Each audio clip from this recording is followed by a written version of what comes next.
Wanita karir Jepang ini rela merusak AC mewahnya tiap minggu demi modusin teknisi asal Indonesia. Tapi saat dia ngaku cinta, cowoknya malah menghilang. Kok bisa? Sebelum mulai, jangan lupa subscribe, like, dan komen. Hadir dulu ya. Yuk, langsung kita masuk ke ceritanya. Berikut adalah penutup yang singkat, punci, dan memancing interaksi. Tokyo di bulan Agustus adalah sebuah oven raksasa. Aspal jalanan di distrik Minato memancarkan gelombang panas yang membuat pandangan menjadi kabur.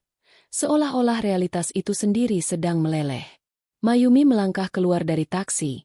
Sepatu hak tingginya beradu dengan trotoar beton apartemen mewahnya. Jam menunjukkan pukul 7 malam. Namun udara masih terasa tebal dan lembab, menempel di kulit seperti selimut basah yang tidak diinginkan. Sebagai senior account eksekutif di salah satu agensi periklanan terbesar di Jepang, hari Mayumi habis untuk tersenyum palsu pada klien, membungkuk hormat, dan menahan pendapat pribadinya demi harmoni perusahaan. Ia lelah. Tulang-tulangnya terasa linu bukan karena fisik, melainkan karena kekosongan yang ia bawa pulang setiap hari.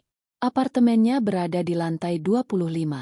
Sebuah unit 1 LDK, 1 kamar tidur, ruang tamu, ruang makan, dan dapur, yang dirancang minimalis, bersih, dan dingin. Itulah satu-satunya hal yang ia nantikan. Dinginnya AC yang akan menyambutnya begitu ia membuka pintu. Mayumi menempelkan kartu akses. Pintu berbunyi bip, dan ia melangkah masuk ke genkan, area pintu masuk. Tadaima. Bisiknya pada ruangan kosong. Tidak ada jawaban. Tentu saja. Ia melepas sepatu, berjalan gontai menuju ruang tengah, dan berharap sapaan angin sejuk dari unit AC Daikin yang terpasang di dinding. Namun, yang menyambutnya adalah keheningan dan udara yang, entah bagaimana, terasa lebih panas daripada di luar. Mayumi mengerutkan kening. Ia menyambar remote AC di atas meja kopi kaca. Layar remote menunjukkan angka 18 derajat Celcius dengan mode power chill aktif. Tapi bilah AC itu tertutup rapat. Lampu indikatornya berkedip-kedip kuning. Sebuah ritme panik yang menandakan kematian mesin. Tidak, jangan sekarang. Erang Mayumi. Ia menekan tombol on berkali-kali. Mesin itu hanya mendengus pelan, mengeluarkan suara GRRRT yang menyedihkan, lalu mati lagi. Suhu di dalam ruangan mulai naik. Dinding kaca apartemen yang menghadap ke barat telah menyerap panas matahari sepanjang sore dan kini memancarkannya ke dalam. Dalam 10 menit, keringat mulai mengalir di punggung leher Mayumi. Kemeja sutra mahalnya menempel tidak nyaman di kulit. Ini bukan sekadar ketidaknyamanan fisik. Bagi Mayumi, apartemen ini adalah satu-satunya tempat di mana ia bisa memegang kendali. Di luar sana, ia diatur oleh klien dan bos. Di sini, ia adalah ratu.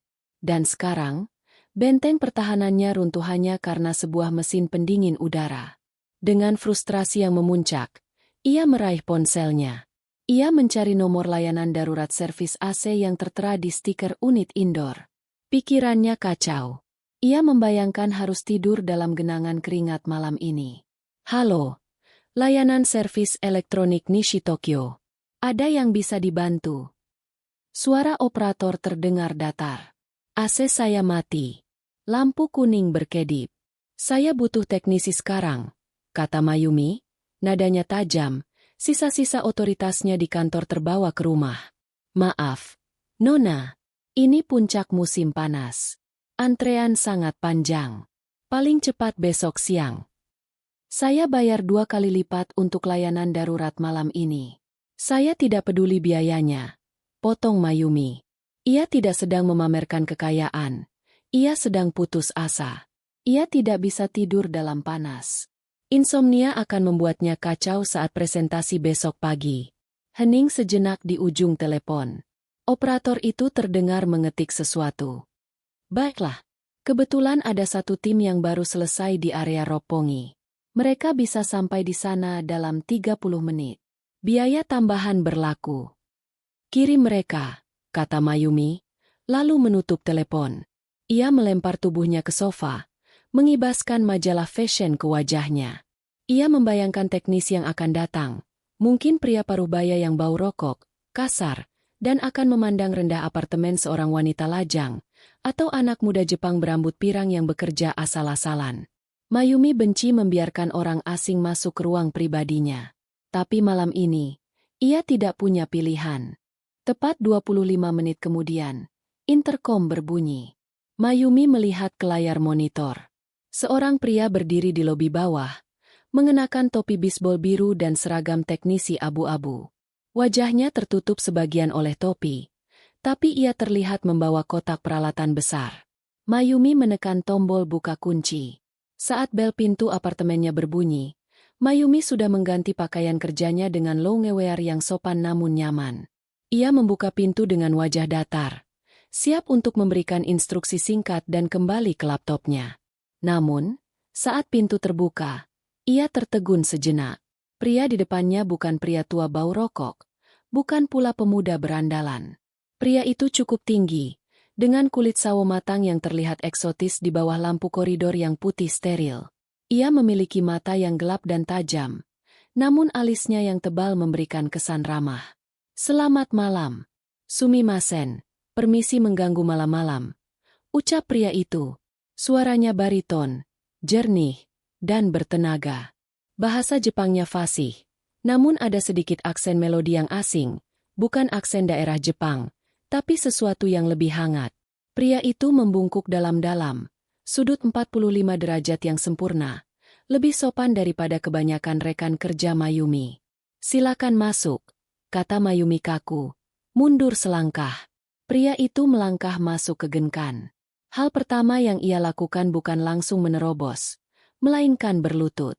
Ia membuka koper peralatannya, mengeluarkan sepasang kaos kaki putih bersih yang masih terbungkus plastik, lalu memakaikannya di atas kaos kaki yang sedang ia pakai. Mayumi memperhatikan dengan alis terangkat. Double soaking? Itu prosedur standar untuk rumah mewah agar keringat kaki atau debu dari rumah sebelumnya tidak mengotori lantai klien. Jarang ada teknisi yang melakukannya tanpa diminta. "Maaf, nama saya Danu. Saya yang akan memeriksa unitnya," katanya sambil berdiri dan tersenyum. Senyum itu bukan senyum, layanan pelanggan, yang dipelajari dari buku manual perusahaan. Itu senyum yang melibatkan seluruh wajahnya. Matanya menyipit membentuk bulan sabit. Ada ketulusan yang aneh di sana, seolah ia benar-benar senang bisa berada di sana untuk membantu, bukan karena terpaksa lembur. Unitnya di ruang tengah, Mayumi menunjuk, berusaha mengabaikan fakta bahwa jantungnya sedikit tersentak oleh keramahan yang tiba-tiba itu. Danu mengangguk. "Baik, Ojamashimasu, permisi masuk." Mayumi memperhatikannya bekerja. Danu bergerak dengan efisiensi yang menakjubkan. Ia menggelar kain pelindung di bawah AC agar debu tidak jatuh ke lantai parket. Ia memanjat tangga lipat dengan tangkas. Tidak ada gerakan yang sia-sia. Mayumi duduk di meja makan, pura-pura mengecek email di ponselnya, tapi matanya melirik ke arah Danu. Ia melihat punggung Danu yang tegap di balik seragamnya. Saat Danu mengangkat tangan untuk membuka casing AC, lengan bajunya sedikit tersingkap, memperlihatkan lengan yang kokoh dan kulit yang sedikit berkilau karena keringat. Apartemen itu panas, tapi Danu tidak mengeluh. Ia tidak mendesah kasar atau mengumpat pada mesin yang rusak. Ia bekerja dalam diam, hanya sesekali terdengar bunyi klik obeng atau dengung alat ukur listrik. "Ah, ketemu," gumam Danu pelan, lebih pada dirinya sendiri. Ia menoleh ke arah Mayumi di meja makan. "Nona, maaf, kapasitornya terbakar. Mungkin karena fluktuasi tegangan listrik tadi siang. Beruntung saya bawa cadangannya di mobil." "Bisa diperbaiki sekarang?" tanya Mayumi. "Tentu saja. Beri saya waktu 15 menit. Nona akan bisa tidur nyenyak malam ini." Mayumi mengangguk. Kalimat sederhana itu, "Nona akan bisa tidur nyenyak malam ini," terasa anehnya menenangkan. Seolah Danu tidak hanya memperbaiki mesin, tapi juga peduli pada kesejahteraan pemiliknya. 15 menit kemudian, suara bip yang merdu terdengar dari unit AC. Bilah ventilasi terbuka perlahan, dan hembusan udara dingin mulai mengisi ruangan. Danu turun dari tangga, menyeka keringat di dahinya dengan lengan seragamnya, berhati-hati agar tidak menetes ke lantai. Ia mulai membereskan peralatannya, melipat kain pelindung dengan rapi, presisi seperti melipat origami. Mayumi berdiri, berjalan ke dapur. Biasanya, ia hanya akan memberikan tanda tangan digital di tablet teknisi dan membiarkan mereka pergi. Tapi malam ini berbeda. Ada rasa bersalah melihat Danu berkeringat deras demi kenyamanannya. Ia mengambil botol teh hijau, Ocha, dingin kualitas premium dari kulkas, menuangnya ke dalam gelas kristal, dan membawanya ke ruang tengah. "Silakan," kata Mayumi, menyodorkan gelas itu saat Danu selesai menutup kotak peralatannya. Danu tampak terkejut. Ia memandang gelas itu, lalu ke wajah Mayumi. Tidak perlu repot-repot, Nona. Minumlah. Di sini panas sekali tadi. Kamu sudah bekerja keras, desak Mayumi. Terima kasih banyak. Danu menerima gelas itu dengan kedua tangan. Ia meminumnya dengan sopan, tidak langsung menenggak habis meski Mayumi tahu ia pasti sangat haus. Wah, segar sekali. Ocha ini enak. Namamu? Danu? Tanya Mayumi. Ia jarang menanyakan nama orang yang bekerja untuknya. Ya, Danu. Lengkapnya Danuarta. Jawabnya sambil meletakkan gelas kosong di atas nampan kecil yang dibawa Mayumi. Nama yang unik. Bukan nama Jepang, kan? Bukan, Nona. Saya dari Indonesia. Indonesia. Mayumi mencoba mengingat peta dunia. Bali. Danu tertawa renyah. Tawa itu memantul di dinding-dinding apartemen yang biasanya bisu. Semua orang Jepang selalu menebak Bali. Saya dari Jawa, tepatnya Yogyakarta. Tapi ya, satu negara dengan Bali. Mayumi menatap wajah Danu. Sekarang ia melihatnya. Struktur wajah yang berbeda, kehangatan yang berbeda. Bahasa Jepangmu sangat bagus. Terima kasih. Saya belajar setiap malam. Mata Danu berbinar. Saya sedang menabung untuk masuk sekolah pascasarjana di sini. Jadi teknisi AC gajinya lumayan kalau rajin lembur. Informasi itu mengejutkan Mayumi. Ia mengira Danu adalah pekerja kasar biasa. Ternyata ia seorang pelajar. Seseorang yang memiliki ambisi intelektual. Kamu mau kuliah S2? Jurusan apa? Teknik sipil. Saya ingin belajar tentang infrastruktur tahan gempa Jepang untuk diterapkan di Indonesia nanti. Jawab Danu dengan antusiasme yang tidak ditutup-tutupi. Ia menyadari dirinya terlalu banyak bicara dan buru-buru membungkuk. Maaf, saya jadi curhat. Terima kasih tehnya, Nona. Saya harus kembali ke kantor untuk laporan. Mayumi merasa kecewa pembicaraan itu berakhir. Sama-sama. Terima kasih sudah datang secepat ini. Danu membereskan sisa barangnya, berjalan mundur menuju pintu, membungkuk sekali lagi, dan menghilang di balik pintu baja berat itu.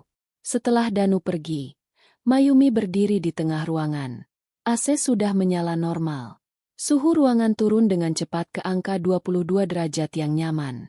Tapi untuk pertama kalinya, dinginnya AC terasa sedikit terlalu dingin. Ia melihat gelas kristal bekas Danu di atas meja. Masih ada sedikit embun di sana. Mayumi menyentuh gelas itu. Ruangannya kembali sunyi, tapi kali ini, kesunyian itu terasa lebih berat. Kehadiran Danu yang singkat tapi penuh energi positif tadi seperti menyalakan lampu di ruangan gelap. Dan sekarang lampu itu padam lagi. Seminggu berlalu. Mayumi kembali ke rutinitasnya yang padat. Presentasi, rapat, makan siang bisnis, lembur. Wajah Danu sempat melintas di pikirannya 1 atau 2 kali saat ia menyalakan AC, tapi ia menepisnya sebagai anomali sesaat akibat kelelahan. Namun, takdir, atau mungkin kualitas mesin yang buruk, berkata lain. Hari Sabtu sore, Mayumi sedang menikmati hari liburnya dengan membaca buku di sofa dekat jendela. Tiba-tiba, terdengar suara klotak-klotak keras dari balkon. Itu suara unit outdoor AC. Mayumi meletakkan bukunya dan bergegas ke balkon. Mesin besar itu bergetar hebat, seolah ada sesuatu yang lepas di dalamnya. Tak lama kemudian, kipasnya berhenti berputar. Unit indoor di dalam masih meniupkan angin, tapi angin itu perlahan menjadi hangat. Lagi, desis Mayumi. Tapi anehnya, kali ini tidak ada frustrasi yang meledak-ledak seperti minggu lalu. Sebaliknya, sebuah pikiran melintas di benaknya. Danu. Jantungnya berdegup sedikit lebih kencang.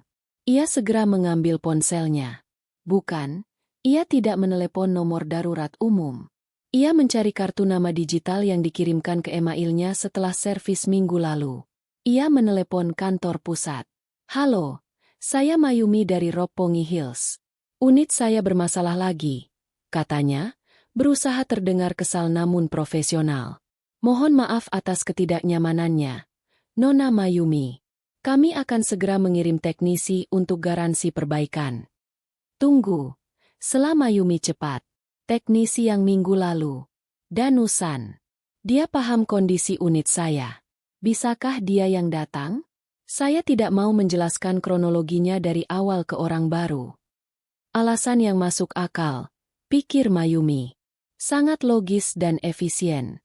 Sebentar saya cek jadwalnya. Ah, Danu-san sedang di area Shinjuku. Bisa meluncur ke sana dalam 1 jam. Saya tunggu. 1 jam itu terasa sangat lama. Mayumi mendapati dirinya melakukan hal yang tidak pernah ia lakukan untuk tamu servis. Ia bercermin. Ia merapikan rambutnya yang sedikit berantakan. Ia mengganti kaos rumahannya dengan blus kasual yang lebih rapi. Ia bahkan menyemprotkan sedikit parfum ruangan beraroma lavender. Apa yang kau lakukan, Mayumi? Dia cuma tukang AC. Batinnya memarahi diri sendiri. Tapi ia tidak bisa menghentikan senyum kecil yang muncul saat bel pintu berbunyi. Saat ia membuka pintu, Danu berdiri di sana. Kali ini tanpa topi. Rambut hitamnya pendek dan rapi. Ia tersenyum, dan kali ini, senyum itu disertai kilatan pengakuan. Selamat sore, Mayumi-san. Wah, maaf sekali unitnya rewel lagi. Sapa Danu. Dia mengingat nama Mayumi. Bukan, Nona, atau pelanggan, tapi Mayumi-san. Tidak apa-apa, Danu-san. Silakan masuk, kata Mayumi, menahan pintu lebih lebar dari biasanya. Kali ini, masalahnya ada di bantalan karet dudukan motor kipas yang getas termakan cuaca, membuat putaran mesin tidak stabil. Danu harus bekerja di balkon, di bawah sinar matahari sore yang masih menyengat. Mayumi mengawasinya dari balik pintu kaca geser. Ia melihat punggung Danu yang basah oleh keringat. Ia melihat betapa seriusnya wajah pria itu saat bekerja. Alisnya berkerut konsentrasi, bibirnya sedikit terkatup.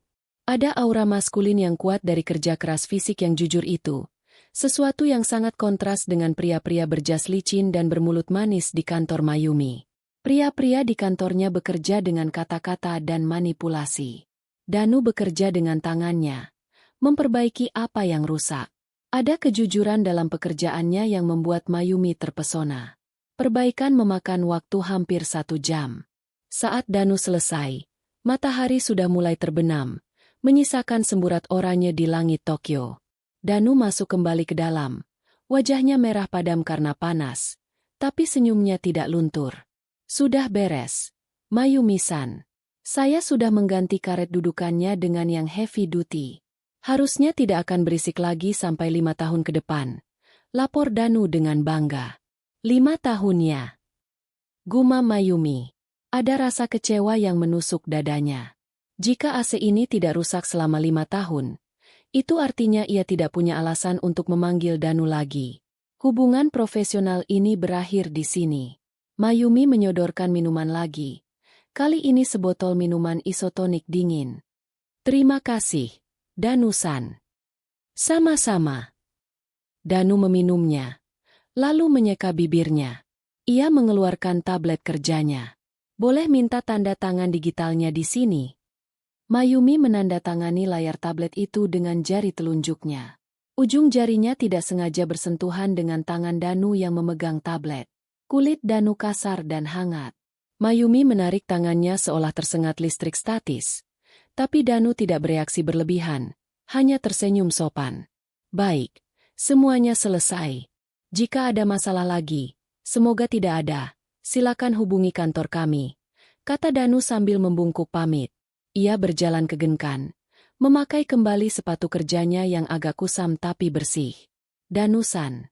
Panggil Mayumi tiba-tiba sebelum Danu membuka pintu keluar. Danu menoleh. Tangannya sudah digagang pintu. Ya, Mayumi-san. Mayumi ingin mengatakan sesuatu. Mungkin bertanya, kapan kamu libur? Atau bolehkah aku mentraktirmu makan sebagai terima kasih? Tapi harga dirinya sebagai wanita karir Jepang menahannya. Norma sosial mencekiknya. Apa kata orang jika melihat eksekutif muda berkencan dengan teknisi asing? Hati-hati di jalan. Hanya itu yang keluar dari mulut Mayumi. Danu tersenyum, tulus dan memaafkan. Tentu, istirahatlah yang cukup, Mayumi-san. Pintu tertutup. Suara kunci otomatis berbunyi klik. Mayumi sendirian lagi. Unit AC berdengung halus, menyemburkan udara sejuk yang sempurna. Ruangan itu nyaman secara termal. Tapi Mayumi merasa sangat kedinginan.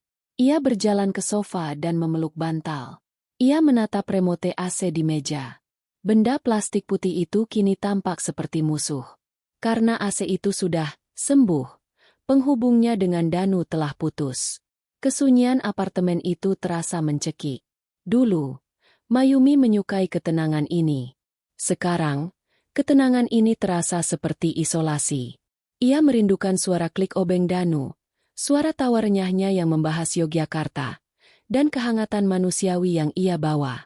Mayumi mengambil remote AC itu. Ia menatapnya lama. Jarinya meraba tutup baterai di bagian belakang remote. Sebuah ide gila, ide yang sangat tidak rasional dan kekanak-kanakan, mulai tumbuh di kepalanya. Bagaimana kalau kerusakannya bukan pada mesinnya? Mayumi membuka tutup baterai remote itu, mencabut salah satu baterai AA di dalamnya, dan melemparkannya ke bawah sofa. Ia menekan tombol on. Tidak ada respon. AC tidak menyala, atau mati. Senyum kecil, sedikit licik namun penuh kepedihan, terukir di bibir Mayumi. Ah, rusak lagi, bisiknya pada ruangan kosong. Sepertinya aku butuh teknisi. Dan dengan itu, musim panas yang rusak berakhir, dan dimulailah babak baru, sabotase cinta. 2 hari setelah insiden, remote rusak. Danu kembali berdiri di depan pintu apartemen Mayumi. Mayumi membuka pintu. Jantungnya berdegup kencang. Ia mengenakan pakaian rumah yang ia pilih dengan hati-hati selama 1 jam terakhir. Celana kulot linen krem dan atasan rajut tipis yang memberikan kesan santai namun elegan.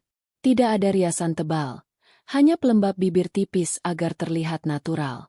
Selamat siang, Mayumi-san. Kantor bilang remotenya tidak berfungsi. Sapa Danu ceria. Ia tampak sedikit lelah. Ada lingkaran hitam samar di bawah matanya. Tapi energinya tetap positif. Iya, Danu-san.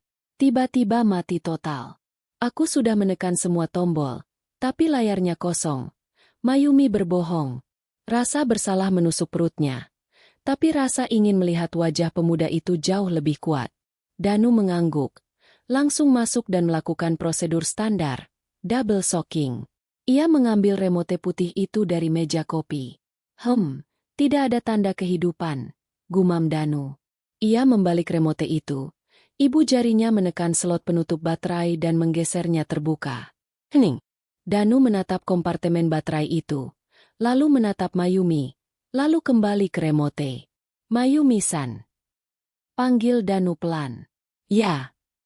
Mayumi menahan napas. Apakah dia tahu? Apakah aku ketahuan? Baterainya cuma ada 1, kata Danu polos. Mengangkat remote itu. Slot sebelahnya kosong. Wajah Mayumi memanas. Ia sudah menyiapkan skenario untuk ini. Benarkah? Astaga, mungkin terjatuh saat aku menjatuhkan remotenya kemarin? Aku tidak mengeceknya. Akting yang buruk. Mayumi tahu itu. Seorang eksekutif senior yang mampu memenangkan tender miliaran yen seharusnya bisa berbohong lebih baik. Tapi di depan pemuda polos ini, ia merasa seperti anak SMP yang tertangkap basah menyontek. Danu, untungnya, tidak menaruh curiga sedikit pun. Masuk akal. Kalau jatuh keras, baterai memang bisa terlontar keluar. Tenang saja. Ia merogoh kantong rompinya, mengeluarkan 2 butir baterai AA baru. Klik, klik. Layar remote menyala seketika, menampilkan angka suhu. Sudah beres. Seru Danu senang. Hanya masalah logistik kecil. Mayumi merasa lega sekaligus bodoh. Ia memanggil teknisi, membayar biaya kunjungan sekian ribu yen, hanya untuk memasang 1 baterai yang sengaja ia buang ke bawah sofa. Maaf merepotkanmu untuk hal sepele, Danu-san. Cicit Mayumi. Tidak apa-apa. Justru ini pekerjaan paling mudah minggu ini. Kemarin saya harus memanjat gedung 3 lantai karena unit outdoor digigit tikus. Danu tertawa renyah. Mayumi ikut tersenyum. Ia menyuguhkan segelas jus jeruk kali ini. Danu meminumnya, mengobrol 5 menit tentang cuaca yang makin panas, lalu pamit. 5 menit. Itu saja waktu yang Mayumi beli dengan harga dirinya hari ini. Tapi saat pintu tertutup, Mayumi merasa apartemennya sedikit lebih hangat. Seminggu kemudian, Mayumi merasa, dosis, pertemuannya sudah habis. Ia butuh Danu lagi. Tapi trik baterai tidak bisa dipakai 2 kali. Ia butuh sesuatu yang terlihat lebih teknis. Mayumi menghabiskan malam minggunya mencari di Google cara membuat AC tidak merespon remote tanpa merusaknya. Ia menemukan trik sederhana. Sensor inframerah. Dengan hati-hati, Mayumi mengambil selotip bening. Ia memotong bagian kecil, lalu menempelkannya tepat di atas lampu sensor penerima sinyal di unit indoor. Karena selotip itu bening tapi memantulkan cahaya, sinyal remote akan terbiaskan dan tidak terbaca. Sempurna. Keesokan harinya, Danu datang lagi. Kali ini, alis Danu sedikit berkerut saat melihat Mayumi. Bukan marah, tapi bingung. Mayumi-san, ini panggilan ketiga dalam 2 minggu. Apa unit ini produk gagal ya? Gumam Danu sambil menatap AC di dinding. Mungkin. Mayumi memasang wajah sedih. Aku pencet remotenya, tapi AC-nya diam saja. Apa rusak parah? Danu naik ke tangga lipatnya. Ia mengeluarkan alat pendeteksi sinyal. Ia menekan remote. Alatnya berbunyi bip, artinya remote bagus. Ia mengarahkan ke AC. Tidak ada respon. Danu mendekatkan wajahnya ke unit indoor. Matanya yang jeli menangkap pantulan cahaya yang tidak wajar di panel hitam pojok kanan. Ia mengulurkan tangan, menggaruk pelan dengan kuku, dan krek, lapisan selotip itu terkelupas. Danu menatap selotip di ujung jarinya. Ia menoleh ke Mayumi yang berdiri kaku di bawah. Mayumi-san. Jantung Mayumi berhenti berdetak. Habislah aku. Dia pasti sadar aku wanita gila yang menyabotase barangnya sendiri. Apakah ada keponakan atau anak kecil yang main ke sini kemarin? Tanya Danu dengan wajah serius. Anak-anak sering iseng menempel stiker atau selotip di barang elektronik. Mayumi mengerjap. Dia pikir itu ulah anak kecil? Ah, iya. Mayumi menyambar alasan itu dengan putus asa. Keponakanku. Yang laki-laki. Dia nakal sekali. Suka tempel-tempel sembarangan. Maaf ya, Danu-san. Wajah Danu langsung cerah kembali. Hahaha, sudah kuduga. Adik saya di kampung juga begitu. Suka menempel permen karet di TV. Namanya juga anak-anak. Ia turun dari tangga, membuang selotip itu ke tempat sampah. AC menyala normal kembali. Lain kali, kalau keponakannya datang, remotenya disembunyikan saja, Mayumi-san. Saran Danu tulus. Akan kuingat, jawab Mayumi lemah. Kali ini, Mayumi sudah menyiapkan secake mahal dari toko kue di Ginza. Ia memaksa Danu duduk sebentar untuk memakannya. Sayang kalau dibuang, aku beli kebanyakan. Alasan klasik. Danu makan dengan lahap. Enak sekali. Di Jepang kue-kuenya enak. Tapi mahal. Saya jarang beli. Makanlah yang banyak. Kamu kurusan. Kata Mayumi tanpa sadar. Kalimat itu terlalu intim. Seperti ucapan istri pada suami. Danu berhenti mengunyah sejenak. Lalu tersenyum malu. Iya. Lagi musim ujian masuk universitas. Saya begadang terus belajar fisika dan matematika. Lupa makan malam kadang-kadang. Hati Mayumi mencelos. Ia ingin berkata, datanglah ke sini tiap malam. Aku akan masakkan makanan bergizi untukmu. Tapi ia hanya tersenyum tipis. Semangat ya, Danu-san. Di kantor pusat layanan servis Nishi Tokyo Electronics, Danu sedang mengisi log harian di ruang istirahat. Ia memakan onigiri diskon dari minimarket. Oi, Danu, panggil Kenji, rekan kerjanya. Teknisi muda asli Jepang yang berambut agak gondrong. Kau ke tempat Nona Roppongi itu lagi? Danu mengangguk sambil mengunyah. Iya. Kasihan. Unitnya bermasalah terus. Kemarin sensornya ditempel selotip sama keponakannya. Kenji mendengus, meletakkan kopi kalengnya. Kau ini polos atau bodoh sih? Hah? Dalam 2 minggu, kau kesana 3 kali. Kerusakannya remeh semua. Baterai hilang, selotip, kabel kendor. Itu bukan kerusakan, Danu. Itu undangan. Danu mengerutkan kening. Tidak paham. Undangan apa? Dia bayar biaya servis kok. Full. Dia itu wanita kesepian. Danu. Kau itu muda, eksotis, dan badanmu bagus karena sering angkat kompresor. Kenji menyeringai. Dia naksir kau. Hati-hati. Jangan sampai kau dituduh macam-macam nanti. Pelanggan kaya itu rumit. Wajah Danu berubah serius. Ia tidak suka nada bicara Kenji. Jangan bicara begitu. Kenji-san. Mayumi-san orang baik. Dia sangat sopan. Bahkan selalu memberi tip dan makanan. Dia cuma agak gagap teknologi.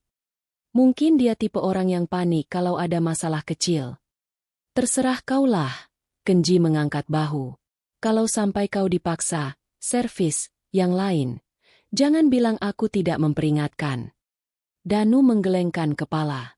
Baginya, ide bahwa wanita sekelas Mayumi, yang tinggal di apartemen seharga ratusan juta yen, memakai baju sutra, dan wangi seperti bunga mahal, bisa menyukai tukang servis bau keringat sepertinya adalah hal yang mustahil. Itu tidak masuk akal secara logika. Dan Danu adalah orang yang sangat logis. Dia cuma butuh AC-nya dingin. Batin Danu yakin. Dan tugasku memastikan itu. Beberapa hari kemudian, Mayumi melakukan sabotase paling berisiko. Ia menggunakan obeng kecil, yang ia beli diam-diam, untuk melonggarkan skrup pada stop kontak dinding tempat AC tercolok. Colokannya menjadi goyang dan kadang memutus arus listrik. Saat Danu datang, Mayumi memutuskan untuk melancarkan serangan verbal. Ia lelah hanya memberi kode lewat kerusakan barang. Danu berjongkok di sudut ruangan, memperbaiki faceplate stop kontak. Posisi itu membuat otot punggung dan lengan atasnya terlihat jelas di balik seragam yang meregang. Mayumi berdiri di dekatnya, berpura-pura mengawasi. Jarak mereka kurang dari 1 meter. Aroma maskulin Danu, campuran sabun mandi murah dan keringat kerja keras, tercium oleh Mayumi. Anehnya, ia lebih menyukai bau itu daripada parfum Chanel rekan-rekan prianya. Ototmu besar ya, Danu-san, celetuk Mayumi tiba-tiba. Suaranya agak serak. Danu tidak menoleh. Tangannya sibuk memutar obeng. Ah, ini? Terima kasih. Makita memang merek bagus. Torsinya kuat. Baterainya awet. Ini seri terbaru. 18 volt. Mayumi terdiam. Apa? Bukan obengnya. Mayumi menggigit bibir. Mencoba lagi. Maksudku, lenganmu. Kamu pasti kuat mengangkat beban berat. Danu akhirnya menoleh. Wajahnya polos tanpa dosa. Oh, ya. Unit outdoor itu beratnya bisa 40 kilo. Kalau tidak kuat, bisa sakit pinggang. Ini tuntutan pekerjaan. Mayumi-san. Bukan untuk gaya-gayaan seperti orang di gym. Dia kembali fokus ke skrup. Nah, sudah kencang. Listriknya stabil sekarang. Mayumi memijat pelipisnya. Pria ini benar-benar tembok beton. Tidak mempan digoda. Tidak peka terhadap nuansa. Mayumi merasa frustrasi. Tapi di saat yang sama, kepolosan Danu itu justru membuatnya makin penasaran. Di dunia Mayumi yang penuh kepalsuan dan motif tersembunyi, Danu adalah anomali yang menyegarkan. Danu-san, panggil Mayumi lagi. Ya. Danu berdiri, menepuk lututnya. Apakah kamu punya pacar? Pertanyaan itu meluncur begitu saja. Danu tertawa, tawa yang renyah dan bebas. Pacar? Wah, mana sempat, Mayumi-san. Saya kerja dari pagi sampai sore. Malam belajar sampai jam 2 pagi. Lagi pula, siapa wanita Jepang yang mau sama Arubaito, pekerja paruh waktu, asing yang belum lulus kuliah? Ada, gumam Mayumi pelan. Hampir tak terdengar. Apa, Mayumi-san? Tidak maksudku. Pasti ada. Kamu orang yang baik. Danu tersenyum lembut. Terima kasih. Doakan saya lulus ujian bulan depan saja. Itu cinta sejati saya sekarang. Surat penerimaan universitas. Mayumi tersenyum kecut. Saingannya bukan wanita lain, tapi sebuah universitas teknik. Puncak dari fase, sabotase cinta, terjadi di suatu malam yang hujan deras. Mayumi sebenarnya tidak merusak apa-apa kali ini. Tapi filter AC-nya memang kotor. Sedikit ia bantu dengan menaburkan sedikit tepung terigu agar terlihat sangat berdebu. Ia memanggil Danu jam 8 malam. Hujan di luar sangat deras, membuat jendela apartemen buram oleh air. Danu datang dengan jas hujan plastik transparan yang basah kuyup. Ia menggigil sedikit saat masuk. Maaf sekali memanggilmu hujan-hujan begini, kata Mayumi. Kali ini tulus merasa bersalah melihat bibir Danu yang agak biru kedinginan. Aman, Mayumi-san. Tugas adalah tugas. Jawab Danu sambil menggosokkan kedua tangannya. Ia membersihkan filter itu di kamar mandi. Saat ia memasangnya kembali, terdengar suara gemuruh yang sangat keras. Bukan petir. Kruyuk. Itu perut Danu. Suaranya menggema di ruangan sunyi itu. Wajah Danu langsung merah padam, kontras dengan kulit sawo matangnya.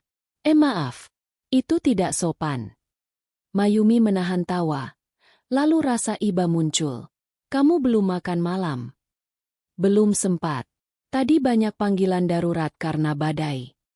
Mayumi melirik jam. Pukul 9 malam. Tunggu sebentar. Ia mengambil ponselnya dan memesan pizza ukuran besar serta chicken wings. Mayumi-san, tidak usah. Saya bisa beli di konbini nanti. Tolak Danu panik. Duduk. Perintah Mayumi dengan nada otoriter yang biasa ia pakai pada bawahannya. Danu langsung duduk patuh di karpet. Di luar badai. Kamu tidak boleh keluar dengan perut kosong setelah memperbaiki AC-ku. Setengah jam kemudian, mereka duduk berhadapan di meja makan marmer Mayumi. Kotak pizza terbuka. Uap panas mengepul. Bagi Danu, ini kemewahan luar biasa. Bagi Mayumi, ini makan malam paling menyenangkan dalam bertahun-tahun. Selamat makan, ucap Danu girang. Ia memakan sepotong pizza dengan nikmat. Mayumi hanya memandangi Danu makan sambil menyesap wine-nya. Danu, kenapa kamu ingin sekali kuliah di Jepang? Kenapa tidak di Indonesia saja? Danu menelan makanannya, lalu matanya menerawang. Di kampung saya, Yogya, pernah ada gempa besar tahun 2006. Rumah nenek saya roboh. Saya melihat sendiri bagaimana bangunan hancur. Suara Danu berubah serius. Jepang punya teknologi anti gempa terbaik di dunia. Saya ingin mencuri ilmunya. Meminjam ilmunya, untuk dibawa pulang. Saya ingin membangun rumah murah yang tahan gempa di desa-desa Indonesia. Mayumi tertegun. Ia melihat api di mata pemuda itu. Api ambisi yang murni dan mulia. Mayumi membandingkan dengan dirinya sendiri. Bekerja siang malam hanya untuk menaikkan penjualan produk kosmetik yang tidak benar-benar dibutuhkan orang. Kamu hebat, Danu, kata Mayumi tulus. Kamu punya tujuan hidup yang nyata. Belum hebat kalau belum lulus. Danu terkekeh. Kembali menjadi pemuda ceria. Mayumi-san juga hebat. Wanita muda, tinggal di Roppongi, karir sukses. Pasti kerja keras sekali. Aku hanya beruntung, Mayumi menunduk, memainkan gelas anggurnya. Dan kesepian. Hening sejenak. Suara hujan memukul kaca jendela mengisi jeda itu. Danu menatap Mayumi. Untuk pertama kalinya, ia melihat di balik topeng, wanita kaya, itu. Ia melihat kesedihan di mata Mayumi. Mayumi-san tidak sendirian, kata Danu lembut. Ada saya. Maksudnya sebagai teknisi langganan. Kalau AC rusak, atau butuh ganti lampu, panggil saja saya. Saya akan datang secepat kilat. Jawaban itu begitu polos. Begitu, Danu. Mayumi tertawa kecil. Tawa yang terdengar agak basah. Janji ya? Tanya Mayumi. Janji seorang teknisi. Danu mengangkat jarinya membentuk huruf V. Malam itu berakhir dengan hangat. Danu pulang setelah hujan reda. Perut kenyang dan hati senang. Mayumi berdiri di jendela, melihat punggung Danu menjauh di trotoar basah. Ia merasa bahagia, tapi juga takut. Ia sadar ia telah jatuh cinta pada pemuda itu. Bukan sekadar naksir fisik, tapi jatuh pada jiwa Danu yang hangat dan tulus. Namun Mayumi tidak tahu bahwa takdir memiliki selera humor yang kejam. Janji Danu untuk selalu datang akan segera dipatahkan oleh impian yang baru saja ia ceritakan dengan berapi-api. Bulan September datang membawa angin yang sedikit lebih kering, menandakan akhir dari musim panas yang brutal di Tokyo. Bagi kebanyakan orang, turunnya suhu udara adalah berkah. Tapi bagi Mayumi, ini adalah bencana. Udara yang sejuk berarti AC tidak lagi dibutuhkan. Tidak ada AC, berarti tidak ada kerusakan. Tidak ada kerusakan, berarti tidak ada Danu. Selama 2 minggu terakhir, Mayumi hidup dalam kecemasan. Ia menahan diri untuk tidak melakukan sabotase konyol, mencoba bersikap dewasa. Namun, bayangan Danu, senyumnya, cerita-ceritanya tentang Yogyakarta, dan janji, selalu datang, malam itu, menghantuinya seperti hantu yang paling manis. Di meja riasnya, sebuah kotak kecil terbungkus kertas kado biru tua tergeletak rapi. Di dalamnya ada sebuah fountain pen, pena tinta, merek Montblanc. Harganya setara dengan gaji sebulan seorang pekerja paruh waktu. Mayumi membelinya kemarin. Ia berencana memberikannya pada Danu sebagai hadiah penyemangat ujian. Sebuah alasan logis untuk memberikan barang mahal tanpa terlihat seperti pernyataan cinta.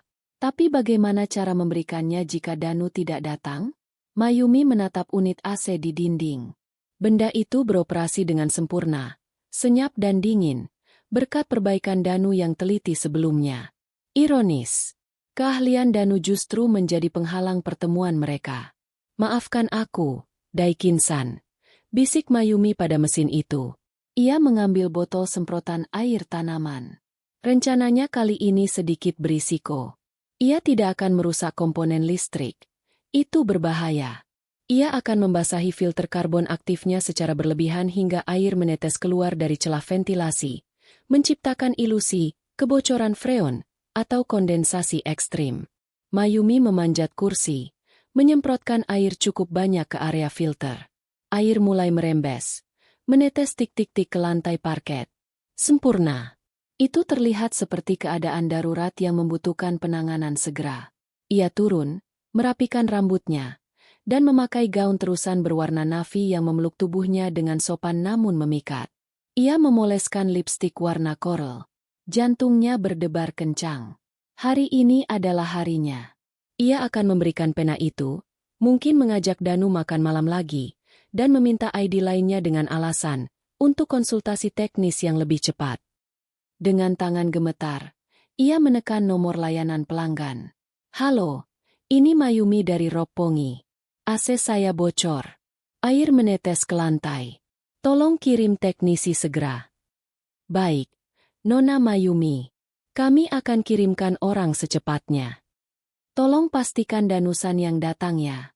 Dia tahu riwayat unit ini. Tambah Mayumi cepat. Akan kami sampaikan pada tim lapangan. Mohon tunggu. Mayumi menutup telepon. Ia duduk di sofa, menatap tetesan air buatan itu dengan senyum penuh harap. Ia tidak tahu bahwa tetesan air itu akan menjadi jam pasir yang menghitung mundur kehancuran hatinya.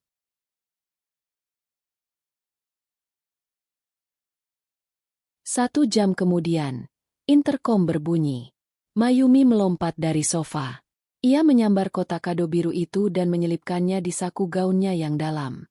Ia berlari kecil ke arah pintu, berhenti sejenak di cermin Genkan untuk merapikan poni, lalu membuka pintu dengan senyum lebar yang sudah ia siapkan. Selamat siang, Danu-san. Maaf merepot. Kalimat Mayumi terhenti di tenggorokan. Senyumnya membeku, lalu retak, dan akhirnya hancur berkeping-keping.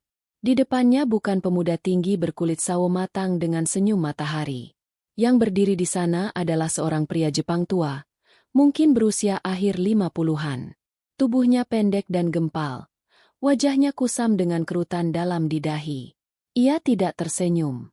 Di mulutnya, terselip batang rokok yang belum dinyalakan. Bau asap tembakau basi menguar dari seragamnya yang terlihat lusuh dan berminyak. Siang. Layanan servis. Suara pria tua itu parau dan kasar, seperti suara gesekan amplas kasar. Mayumi mundur selangkah. Otaknya gagal memproses situasi. Mana-mana Danu? Pria tua itu tidak menjawab pertanyaan Mayumi. Ia melangkah masuk tanpa permisi, tanpa double soaking.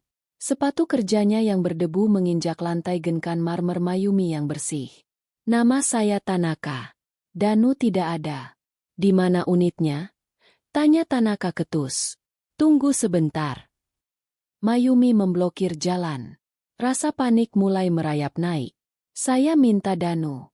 Di telepon saya bilang spesifik minta Danu. Kenapa Anda yang datang? Tanaka menatap Mayumi dengan mata yang lelah dan sinis. Mata seorang pekerja kasar yang sudah melihat terlalu banyak pelanggan rewel seumur hidupnya. Nona, kalau AC bocor, Anda butuh teknisi, bukan gigolo. Saya teknisi senior di sana.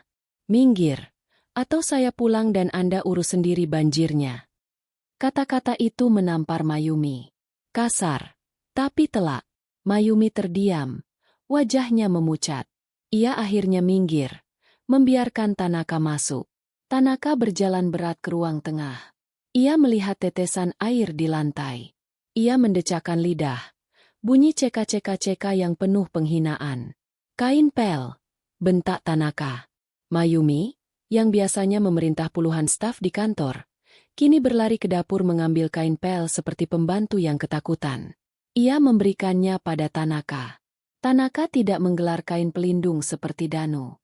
Ia langsung naik ke kursi makan Mayumi, bahkan tanpa melepas sepatunya, dan membuka casing AC dengan kasar.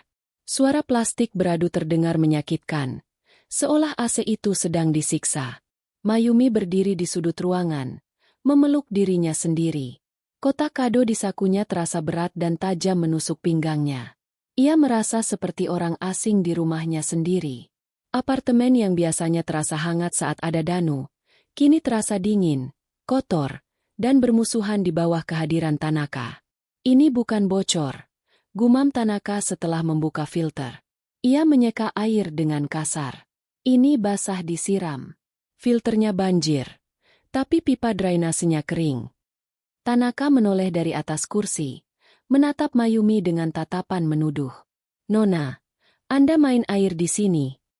Wajah Mayumi merah padam karena malu. Kebohongannya telanjang di depan pria tua yang tidak punya simpati ini. Mungkin kondensasi. Mayumi mencoba membela diri, tapi suaranya lemah. Kondensasi gundulmu, gerutu Tanaka pelan. Tapi Mayumi mendengarnya. Ini air keran. Baunya kaporit. Tanaka turun dari kursi. Ia tidak memperbaiki apa-apa karena memang tidak ada yang rusak. Ia hanya mengelap sisa air, menutup casing dengan bunyi brak, lalu membereskan tasnya. Sudah kering. Jangan disiram lagi. AC bukan tanaman bonsai, kata Tanaka tajam. Mayumi tidak peduli lagi pada rasa malunya. Ia hanya butuh jawaban. Tanaka-san, tolong beritahu saya. Di mana Danu? Apakah dia sakit? Apakah dia pindah area? Tanaka menghela napas panjang, menatap wanita muda berpakaian bagus di depannya yang terlihat menyedihkan. Danu sudah berhenti. Ising. Dunia Mayumi seakan berhenti berputar. Apa? Berhenti? Ulang Mayumi. Suaranya bergetar. Kapan? Kenapa? Tanaka merogoh saku rompinya, mengambil rokok, lalu ingat ini apartemen mewah dan memasukkannya lagi. 3 hari yang lalu adalah hari terakhirnya. Dia keterima kuliah. Universitas apa itu? Waseda? Todai? Entahlah. Pokoknya yang bagus. Kaki Mayumi lemas. Ia jatuh terduduk di sofa. Danu berhasil. Dia lulus ujian. Itu berita bagus. Itu berita luar biasa. Tapi kenapa rasanya seperti berita kematian? Dia tidak bilang apa-apa. Bisik Mayumi. Memangnya kenapa dia harus bilang pada pelanggan? Sahut Tanaka logis, namun kejam. Dia cuma tukang servis. Nona, kami datang. Kami perbaiki. Kami pulang. Kami bukan teman Anda. Kalimat itu menusuk tepat di jantung ketakutan terbesar Mayumi, bahwa selama ini, kedekatan yang ia rasakan hanya sepihak. Bahwa bagi Danu, Mayumi hanyalah satu dari 1000 nama di daftar tugas harian. Tak lebih dari Nona Roppongi yang AC-nya sering rusak. Apakah Anda punya nomor teleponnya? Atau alamatnya? Tanya Mayumi putus asa. Tanaka menggeleng tegas. Melanggar aturan privasi perusahaan. Lagi pula saya tidak simpan nomor bocah Arubaito. Dia sudah bukan karyawan kami lagi. Data kontaknya sudah dihapus dari sistem teknisi aktif. Tanaka mengambil tabletnya, menyodorkannya ke wajah Mayumi. Tanda tangan. Mayumi menandatangani dengan tangan gemetar. Tidak ada sentuhan jari yang tidak sengaja. Tidak ada senyum hangat. Tidak ada tawaran ocha. Biaya servis hari ini 15.000 yen. Karena ini kesalahan pengguna, human error. Garansi tidak berlaku, kata Tanaka datar. Ya, tagihkan saja ke kartu kredit. Jawab Mayumi kosong. Tanaka mengangguk. Puas karena urusannya selesai. Ia berjalan ke pintu keluar. Sebelum pergi, ia berhenti sejenak dan menoleh. Mungkin sedikit merasa kasihan melihat ekspresi hancur di wajah Mayumi. Dengar. Nona, bocah itu, Danu, dia anak baik, rajin, tapi dia punya dunianya sendiri. Dia kembali ke dunia akademis sekarang. Beda kasta dengan kita para kuli. Lupakan saja. Pintu tertutup. Mayumi sendirian. Benar-benar sendirian kali ini. Ia merogoh saku gaunnya, mengeluarkan kotak biru berisi pena Mont Blanc. Ia membukanya. Pena hitam dengan aksen emas itu berkilau di bawah lampu ruang tamu. Indah, mahal, dan sama sekali tidak berguna. Mayumi membayangkan skenario yang seharusnya terjadi. Danu menerima pena ini, matanya berbinar. Dia mengucapkan terima kasih berkali-kali, lalu mereka merayakan kelulusannya bersama. Tapi realitanya, Danu sudah pergi. Dia keluar dari kehidupan Mayumi semudah dia keluar dari pintu apartemen itu minggu lalu. Tanpa jejak, tanpa perpisahan. Mayumi mencengkram kotak itu erat-erat hingga buku-buku jarinya memutih. Air mata yang sedari tadi ia tahan akhirnya tumpah. Bukan tangisan cantik seperti di drama TV, tapi tangisan jelek yang sesak, tersedu-sedu, campuran antara patah hati dan rasa malu yang luar biasa atas kebodohannya sendiri. Waktu di Tokyo bergerak cepat. Tidak peduli pada siapapun yang tertinggal. September berganti Oktober. Daun-daun ginkgo di pinggir jalan mulai berubah warna menjadi kuning keemasan. Lalu gugur satu persatu, disapu angin musim gugur yang dingin. Bagi Mayumi, apartemennya berubah menjadi sel penjara yang mewah. Setiap sudut ruangan mengingatkannya pada Danu. AC di dinding itu adalah monumen kegagalannya. Mayumi tidak pernah menyalakannya lagi sejak kedatangan Tanaka. Ia lebih memilih kedinginan memakai sweater tebal daripada menyalakan mesin yang akan mengingatkannya pada suara bip yang biasa diatur oleh tangan Danu. Mayumi mencoba mencari Danu. Usaha pertamanya adalah menghubungi kantor pusat Nishi Tokyo Electronics. Ia menelepon dengan dalih ingin memberikan bonus keterlambatan atau hadiah perpisahan. Maaf, Nona, kami tidak bisa memberikan data pribadi mantan karyawan. Itu hukum. Jawab operator dengan nada final. Usaha keduanya adalah mendatangi konbini, minimarket, di dekat apartemennya setiap malam, berharap Danu kebetulan lewat atau belanja di sana seperti yang pernah ia ceritakan. Mayumi, sang eksekutif sibuk, menghabiskan berjam-jam berdiri di depan rak majalah, mengamati setiap orang asing yang masuk. Hasilnya nihil. Tentu saja, Danu tidak tinggal di Roppongi. Dia hanya bekerja di area ini. Sekarang dia mahasiswa. Dia pasti ada di sekitar kampusnya, di asrama mahasiswa, atau di perpustakaan. Tokyo adalah kota dengan 14 juta penduduk. Mencari satu orang mahasiswa asing tanpa nama lengkap, Mayumi baru sadar ia tidak tahu nama belakang Danu selain Danuarta, dan itu nama yang umum di Indonesia. Sama saja mencari jarum di tumpukan jerami. Kehidupan kerja Mayumi juga mulai terganggu. Di kantor, ia sering melamun saat rapat. Presentasinya kehilangan ketajaman. "Mayumi, kau sakit?" tanya bosnya suatu hari. "Kau terlihat kosong." "Hanya kurang tidur, Pak," jawab Mayumi. Ia pulang ke rumah setiap malam, berharap menemukan keajaiban. Berharap tiba-tiba bel pintunya berbunyi dan Danu berdiri di sana sambil berkata, "Maaf, saya lupa obeng saya." Tapi keajaiban itu tidak pernah datang. Yang datang hanyalah tagihan kartu kredit yang mencantumkan pembayaran terakhir ke jasa servis AC. 15.000 yen, biaya kunjungan. Mahal sekali harga sebuah kerinduan. Suatu sore di hari Sabtu, Mayumi duduk di balkonnya. Angin Oktober menusuk tulang. Ia memegang remote AC yang dulu sering ia sabotasenya. Baterainya masih penuh. Sensornya bersih. Kabelnya kencang. Semuanya berfungsi normal. Semuanya sempurna. Dan itulah masalahnya. Mayumi menyadari bahwa selama ini ia hidup dalam ilusi bahwa ia bisa membeli kebahagiaan, atau setidaknya perhatian, dengan uangnya. Ia terbiasa berpikir bahwa jika sesuatu rusak, ia tinggal membayar orang untuk memperbaikinya. Tapi hubungan manusia tidak bisa diperbaiki dengan memanggil teknisi. Hati tidak punya suku cadang. Pertengahan November. Suhu turun drastis. Tokyo bersiap menyambut musim dingin. Mayumi mengambil cuti sakit selama 2 hari. Ia tidak sakit fisik, ia sakit jiwa, hati lelah, begitu dokter psikolognya menyebutnya. Ia disarankan untuk mencari hobi baru atau bepergian. Mayumi memutuskan untuk membersihkan apartemennya secara menyeluruh. Decluttering. Ia ingin membuang semua memori yang menyakitkan. Saat membersihkan laci meja kopi, ia menemukan secari kertas nota servis lama. Nota pertama kali Danu datang. Di bagian bawah, ada tulisan tangan cakar ayam khas Danu. Note, kapasitor diganti baru. Garansi 3 bulan. Jangan lupa bersihkan filter tiap 2 minggu ya. Mayumi-san. Semangat kerjanya. Senang. Ada gambar wajah tersenyum kecil di samping tulisannya.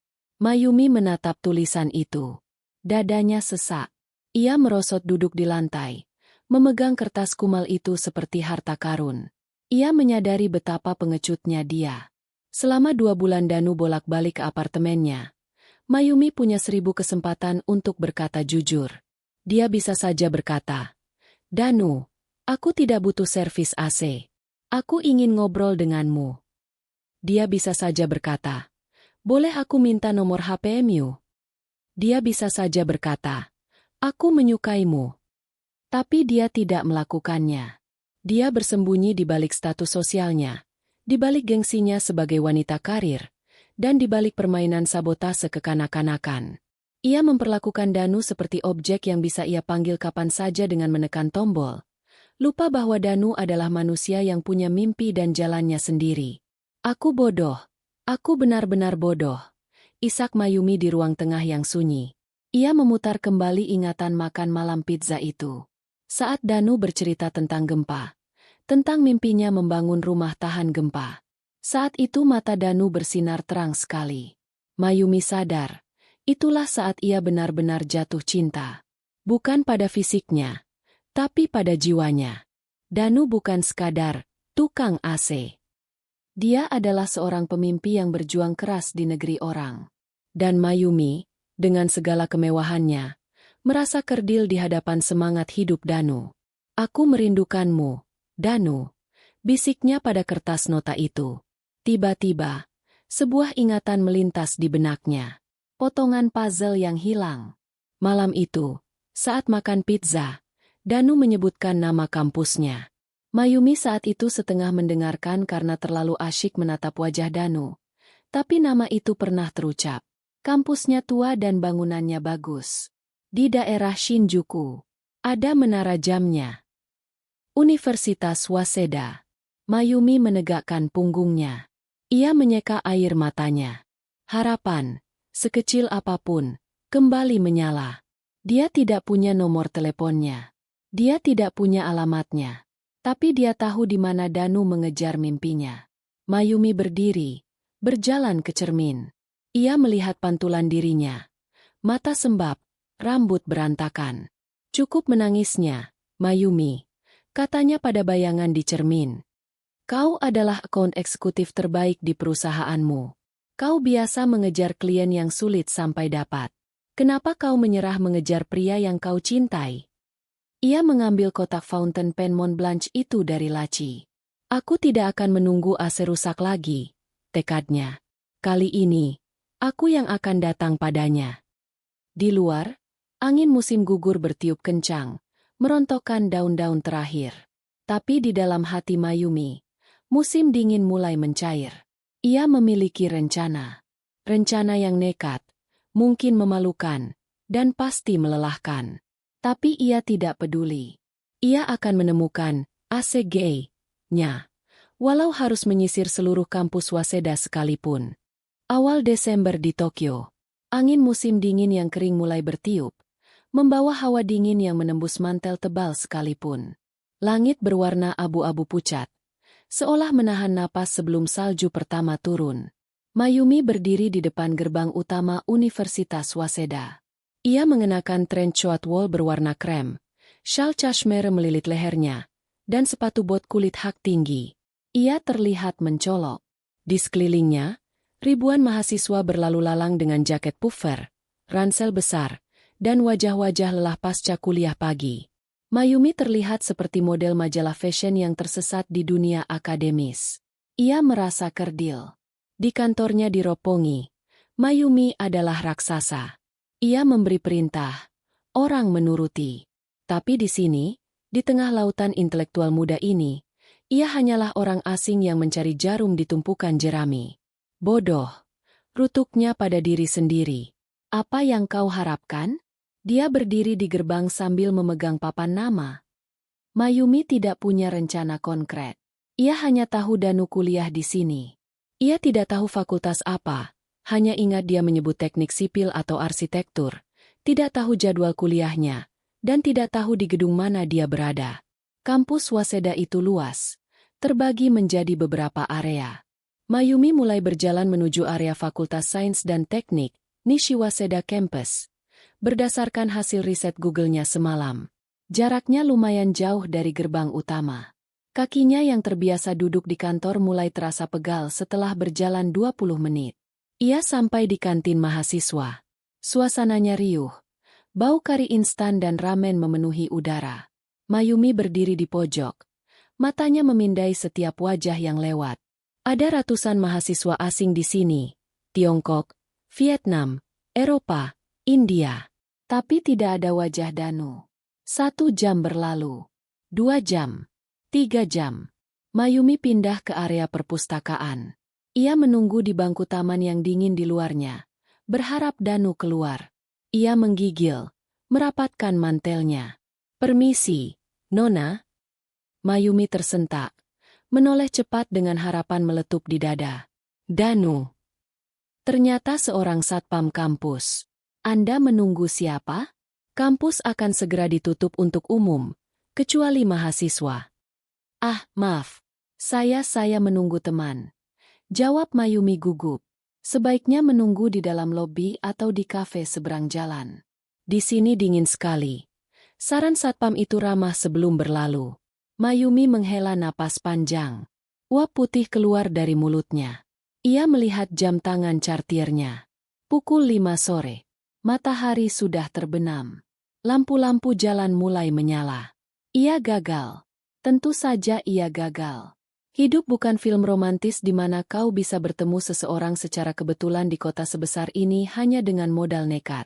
Mayumi merogoh saku mantelnya, menyentuh kotak pena Mont Blanc itu. Kotak itu terasa dingin, sedingin hatinya saat ini. Mungkin memang tidak jodoh, bisiknya. Ia memutuskan untuk menyerah. Kakinya sakit, hidungnya merah kedinginan, dan harga dirinya sudah cukup terinjak-injak hari ini. Ia berbalik arah menuju stasiun kereta Takadanobaba untuk pulang. Jalan menuju stasiun Takadanobaba dipenuhi mahasiswa yang pulang.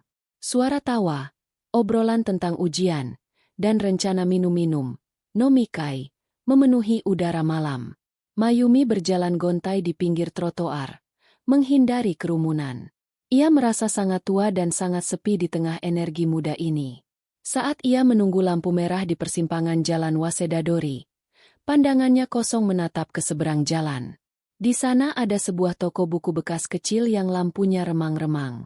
Lampu penyeberangan berubah hijau. Bunyi melodi tutu-tutu khas lampu merah Jepang terdengar. Orang-orang mulai menyeberang. Mayumi melangkah, tapi tiba-tiba matanya menangkap sosok di seberang, berjalan berlawanan arah dengannya. Sosok itu tinggi, mengenakan jaket parka hijau tentara yang agak kebesaran, syal rajut tebal yang menutupi separuh wajah, dan kacamata berbingkai hitam. Dia sedang berjalan sambil membaca buku kecil, mungkin kartu kosakata, di tangannya. Itu bukan seragam teknisi abu-abu. Tidak ada topi bisbol. Tidak ada kotak peralatan. Tapi Mayumi mengenali cara berjalannya. Langkah yang tegap namun santai, sedikit berayun di bahu kanan. Jantung Mayumi seolah berhenti berdetak di tengah zebra cross. Orang-orang menabrak bahunya pelan. Permisi. Hati-hati, gumam mereka. Mayumi tidak peduli. Ia mematung. Pria itu semakin dekat. Dia menurunkan buku kecilnya untuk melihat jalan. Di bawah cahaya lampu jalan, Mayumi melihat mata itu. Mata gelap yang hangat, dengan alis tebal yang familiar. Itu Danu. Dia terlihat berbeda. Dia terlihat lebih intelektual. Kacamata itu memberinya aura serius yang belum pernah Mayumi lihat. Dia bukan lagi tukang servis. Dia adalah seorang akademisi muda. Dan demi Tuhan, dia terlihat jauh lebih tampan. Danu berjalan melewatinya. Hanya berjarak 2 meter. Dia tidak melihat Mayumi. Dia terlalu fokus pada hafalannya dan menghindari tabrakan dengan pejalan kaki lain. Mayumi terdiam, kehilangan suara. Apakah ini nyata? Atau halusinasinya saja? Pria itu sudah melewatinya. Punggungnya menjauh menuju arah kampus. Lampu penyeberangan mulai berkedip cepat, menandakan akan segera merah. Mayumi harus memilih, lanjut menyeberang dan pulang ke kehidupannya yang aman tapi dingin, atau berbalik dan mengejar ketidakpastian. Detik itu, Mayumi teringat rasa dingin di apartemennya. Rasa sepi yang mencekik setiap malam. Persetan dengan harga diri, batinnya. Mayumi memutar tubuhnya, hampir terjatuh karena hak sepatunya terselip di aspal, lalu berlari. Danu, teriak Mayumi. Suaranya pecah, tenggelam oleh suara bising lalu lintas Tokyo. Danu tidak menoleh. Dia berjalan cepat. Langkah kakinya lebar-lebar. Mayumi berlari mengejarnya. Mantel tebalnya berat dan menghambat gerakan. Tas kerjanya memukul-mukul pinggangnya. Orang-orang menatapnya aneh. Seorang wanita karir elit berlari mengejar mahasiswa miskin di trotoar. Danu, tunggu! Teriak Mayumi lagi. Kali ini lebih keras, mengabaikan rasa malu. Pria berjaket parka itu berhenti. Dia menoleh ke belakang, bingung mendengar namanya dipanggil dengan aksen Jepang yang familiar. Saat dia melihat Mayumi berlari ke arahnya dengan napas terengah-engah, matanya membelat di balik lensa kacamata. Buku kosakatanya hampir jatuh dari tangan. Mayumi-san. Suaranya penuh ketidakpercayaan. Mayumi sampai di hadapannya, membungkuk, memegangi lututnya, berusaha meraup oksigen sebanyak-banyaknya. Paru-parunya terasa terbakar oleh udara dingin. Mayumi-san? Astaga, Anda kenapa? Danu panik. Refleks, teknisi. Nya muncul. Dia segera memegang bahu Mayumi agar tidak jatuh. Ada gempa? Kebakaran? Kenapa lari-lari? Mayumi menegakkan tubuhnya, menatap wajah Danu. Jarak mereka begitu dekat. Mayumi bisa melihat uap napas Danu. Bukan. Mayumi terengah, menelan ludah. Bukan gempa. Lalu, apa AC-nya meledak? Tanya Danu polos, benar-benar khawatir. Saya dengar dari Pak Tanaka Anda memanggil servis lagi setelah saya keluar. Apa dia kerjanya tidak benar? Mayumi ingin tertawa, tapi air mata justru menggenang di pelupuk matanya. Pria ini, setelah berbulan-bulan tidak bertemu, hal pertama yang dia khawatirkan masih saja AC apartemen Mayumi. Kamu. Mayumi menunjuk dada Danu dengan jarinya yang gemetar. Kamu pergi begitu saja, tanpa pamit. Tanpa bilang selamat tinggal. Danu tertegun. Dia mundur selangkah, melepaskan pegangannya di bahu Mayumi. Wajahnya berubah, dari panik menjadi rasa bersalah yang dalam. Dia menunduk, membetulkan letak kacamatanya dengan gugup. Maafkan saya, Mayumi-san, katanya pelan. Suaranya tidak seceria dulu. Saya tidak berani pamit. Saya pikir, saya cuma teknisi langganan. Tidak sopan kalau saya sok akrab berpamitan pribadi pada pelanggan VIP seperti Nona. Siapa bilang kamu cuma teknisi? Potong Mayumi tajam. Kenyataannya begitu, kan? Danu tersenyum pahit. Dunia kita beda, Mayumi-san. Nona tinggal di langit. Saya di bumi. Sekarang pun saya cuma mahasiswa beasiswa yang makan onigiri diskon. Saya tidak pantas mengganggu hidup Nona lagi. Jangan putuskan apa yang pantas dan tidak untukku, seru Mayumi. Beberapa pejalan kaki menoleh, tapi Mayumi tidak peduli. Dia menarik lengan baju parka Danu, menyeretnya sedikit menjauh dari keramaian trotoar, ke dekat pagar jembatan penyeberangan yang lebih sepi di atas Sungai Kanda. Di sana, di bawah lampu jalan yang remang, Mayumi menatap Danu lekat-lekat. Kamu pikir aku mencarimu ke sini karena AC-ku rusak? Tanya Mayumi, suaranya mulai melembut. Danu diam, menatap Mayumi dengan bingung. Saya tidak tahu. Kenapa Nona ada di sini? Mayumi menarik napas dalam-dalam. Ini saatnya. Tidak ada lagi sabotas. Tidak ada lagi kode. Hanya kebenaran. Angin malam meniup rambut Mayumi yang berantakan. Dia tidak merapikannya. Dia ingin Danu melihatnya apa adanya saat ini. Wanita yang lelah, putus asa, dan jatuh cinta. Danu, Mayumi memulai. Suaranya bergetar. Selama 2 bulan terakhir kamu datang ke apartemenku. Sebenarnya AC-ku tidak pernah rusak parah. Danu mengerjap. Tapi baterainya hilang. Kabelnya longgar. Sensornya tertutup. Aku yang membuang baterainya. Aku Mayumi. Aku yang melonggarkan kabelnya. Aku yang menempel selotipnya. Aku bahkan menyiram air ke filter supaya Pak Tanaka datang. Walau aku berharap itu kamu. Mulut Danu sedikit terbuka. Dia sok. Otak tekniknya mencoba memproses informasi ini. Tapi, kenapa? Biaya servisnya mahal sekali. Itu tidak logis. Memang tidak logis. Mayumi tertawa kecil sambil menangis. Air mata meleleh di pipinya yang dingin. Cinta itu tidak pernah logis. Danu. Danu terdiam kaku. Kata itu menggantung di udara. Cinta. Mayumi merogoh sakunya, mengeluarkan kotak biru yang sudah agak penyok karena terguncang saat dia berlari tadi. Dia menyodorkannya ke dada Danu. Ini buat kamu. Hadiah lulus ujian. Aku membelinya 2 bulan lalu. Tapi kamu sudah menghilang. Danu menerima kotak itu dengan ragu. Dia membukanya. Pena Montblanc itu berkilau di sana. Dia tahu merek itu. Harganya bisa untuk biaya hidupnya selama 2 bulan di Tokyo. Mayumi-san, ini terlalu. Dengarkan aku. Potong Mayumi. Dia melangkah maju, menatap lurus ke dalam mata Danu, menghapus jarak di antara mereka. Aku lelah hidup di apartemen yang dingin itu. Danu. Aku punya uang, aku punya jabatan, aku punya AC paling mahal. Tapi aku kesepian. Mayumi meraih tangan Danu yang bebas. Tangan yang kasar, yang dulu memegang obeng dan sekarang memegang buku. Dia menggenggamnya erat. Tangan itu hangat. Sangat hangat. Aku tidak butuh AC yang dingin. Ucap Mayumi, mengulang kalimat yang sudah ia latih ribuan kali dalam kepalanya. Suaranya parau namun penuh keyakinan.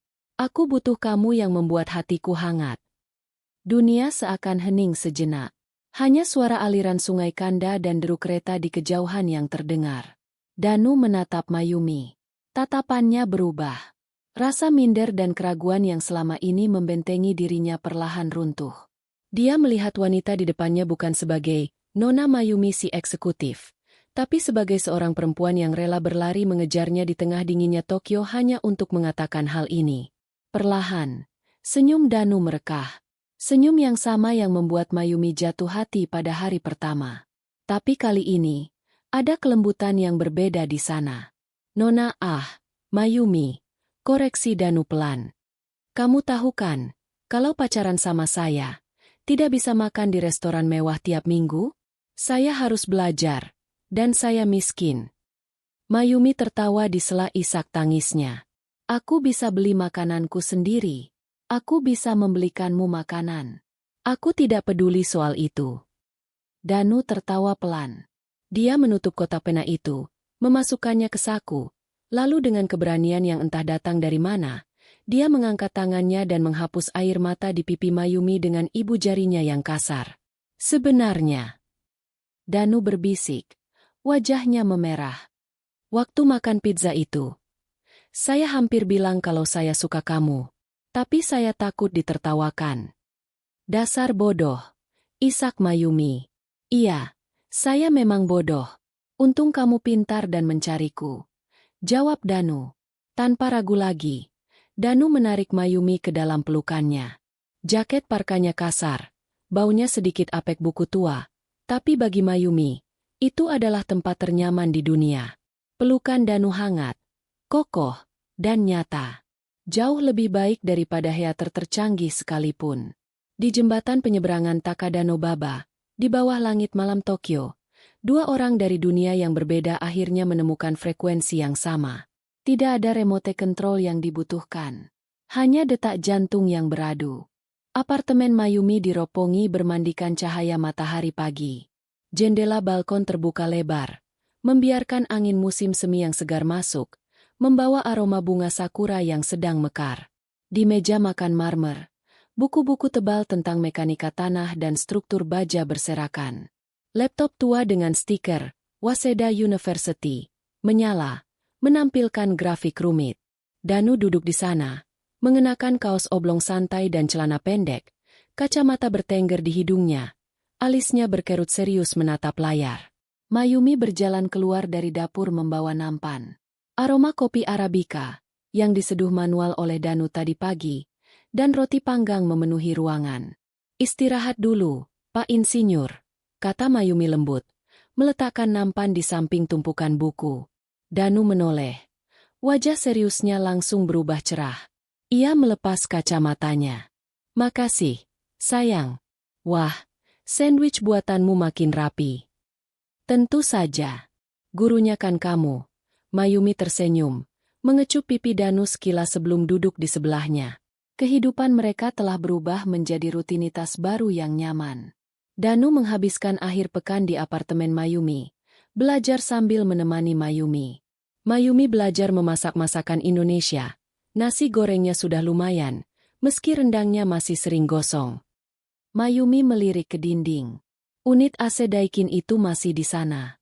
Oh ya, kata Danu sambil mengunyah roti. Minggu depan kayaknya filternya perlu dibersihkan.